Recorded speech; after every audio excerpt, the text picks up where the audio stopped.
You're this perp back with another video, and I just got done checking out episode 5 of Watchmen, and man, this episode blew my mind. I thought last week's episode was crazy. This one really starts to unravel, and we get so many pieces starting to come together. But before I get into this review, hit that like button, hit that subscribe button, and also find me on Twitter at perpminded420.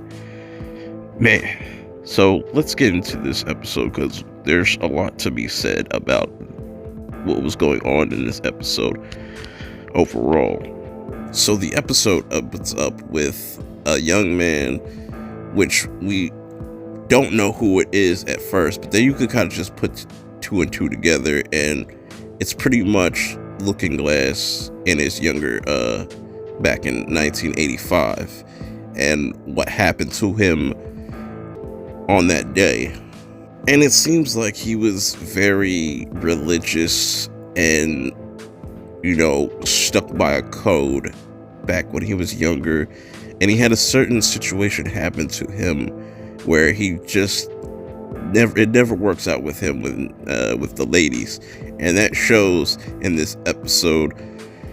And come to find out why Looking Glass is the way he is because he had witnessed all these people die by the squid that was dropped on New York back in 85.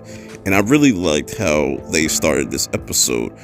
It kind of gives you a feel for what they're going for, and we get a lot more insight on who Looking Glass is as a person and just what makes him tick and why he joined the force in the first place. But Laurie pretty much tells everybody, like, look, we gotta find this church. We find this church, we find the 7th Cavalry, then we can all just wrap this case up pretty much. But I still think there's a lot of mystery with Laurie's character as she starts to question Looking Glass and what he's up to.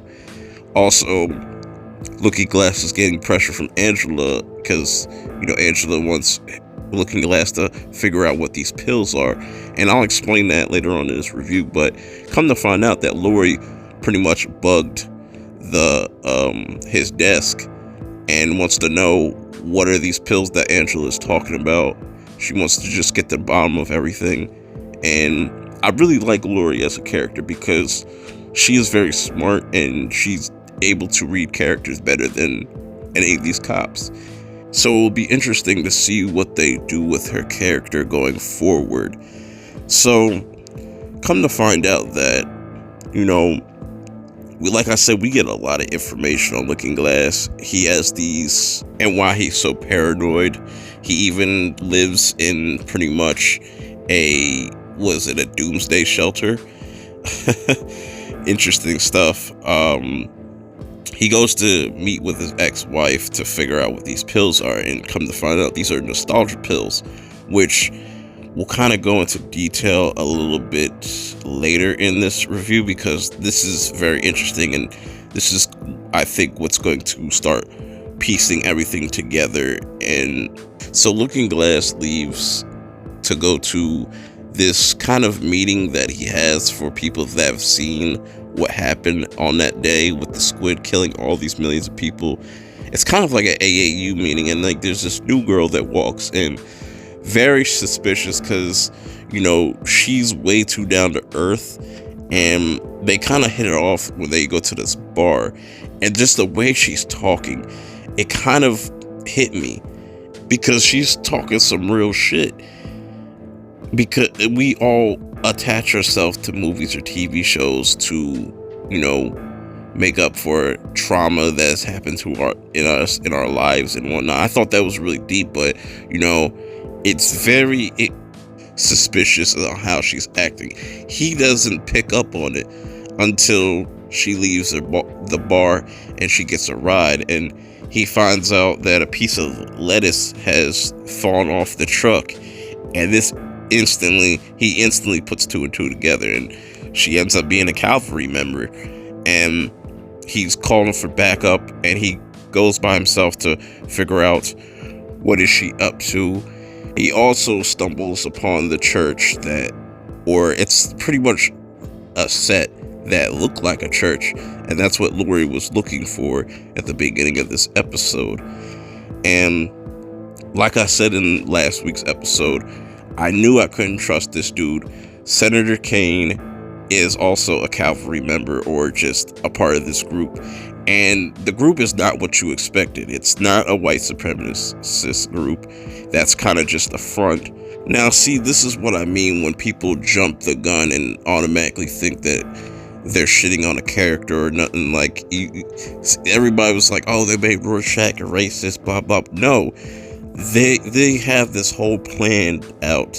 Senator Kaine, I still don't know what he's up to, per se, but he gives Looking Glass are pretty much an ultimatum. He's like, I will show you what's going on. I will pretty much blow your mind, because he blew my mind in this episode. But in return, you pretty much throw Angela under the bus. So I don't really know why he wants Angela to be out of this game, pretty much, and seems like she's going to be a big issue for them and what he's planning.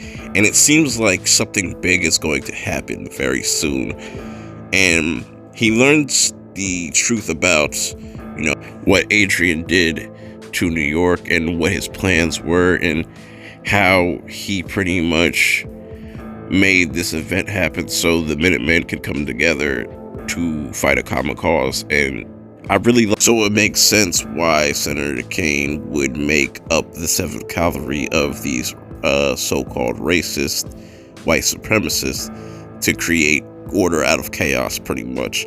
So we go over to Adrian, and he's able to get to the other side, and he's definitely not on Earth. He's most likely on Mars or the moon. Who knows? It's still a mystery. I can't wait to really see what they're really planning with his character. It's really interesting. I'm loving what they're doing with Jeremy Irons' character. He is almost steals the show every episode. So then we go back to the precinct, and Looking Glass is pretty much feels defeated, and you know he did something foul. He's talking to Angela, and Angela's pretty much asking him, did you find out what's going on with the pills? And he tells her, these are nostalgia pills, these are memories. And Angela replies, these might be my grandfather's memories. And right there in that instant, Looking Glass says, I'm sorry, and Angela ends up getting arrested because of Looking Glass's, desk being tapped.